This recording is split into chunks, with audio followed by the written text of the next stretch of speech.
And next we have Joseph Ahern from physics. Joseph, are you there?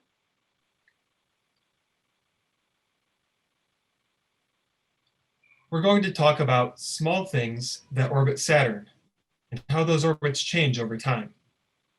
Why does this matter? We want to understand orbits in all their subtleties, both to help us forecast the future and to help us figure out the history of our solar system. First, we'll talk about an incomplete ring, a ring arc, in the G ring. Imagine you're in an elementary school, and the kindergarten teacher, Mrs. Mimas, is trying to lead her class through the hallways.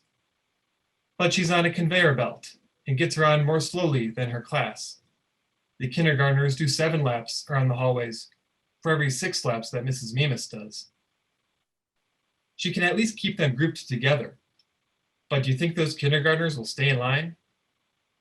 They'll horse around with each other and change their order in line. That is essentially what my research about Saturn's G-ring arc showed. Saturn's moon, Mimas, is able to trap some ring material in a ring arc. Even a 1-kilometer moon named Aegeon is trapped there. Previous studies used the approximation of the 7-to-6 orbital resonance between Mimas and the ring arc to say that the center of the ring arc is the place in the ring arc with the most energy. I showed that when boulders in the ring arc approach each other, they exchange energy too quickly and fly by each other for that old approximation to accurately describe what is going on. Now let's journey to a different place in Saturn's rings, to the innermost narrow feature of the D ring, called the D68 ringlet. We found 4 clumps in this ringlet, more or less evenly spread out. The angles between them are 29, 32, and 26 degrees.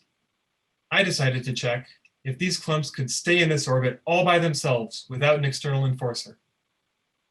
When one of them starts to get out of line, do the others work together to correct it, sort of like big balls connected by slinkies?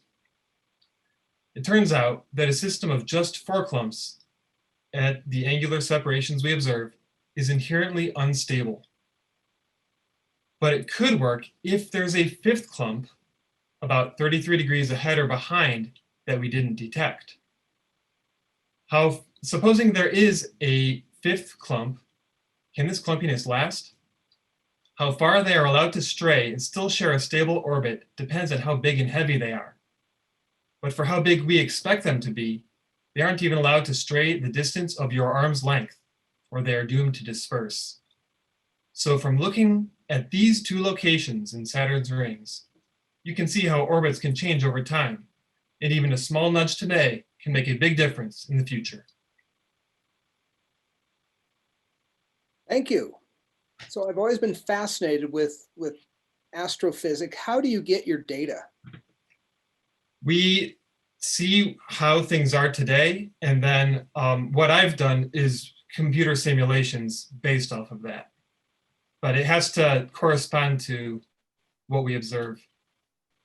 We had the Cassini orbiter around Saturn for 13 years, so we collected a lot of data. From the Cassini, and do you work with other telescopes that are on Earth? I don't, but there certainly are possibilities for people who do. Okay, thank you very much. Mm-hmm.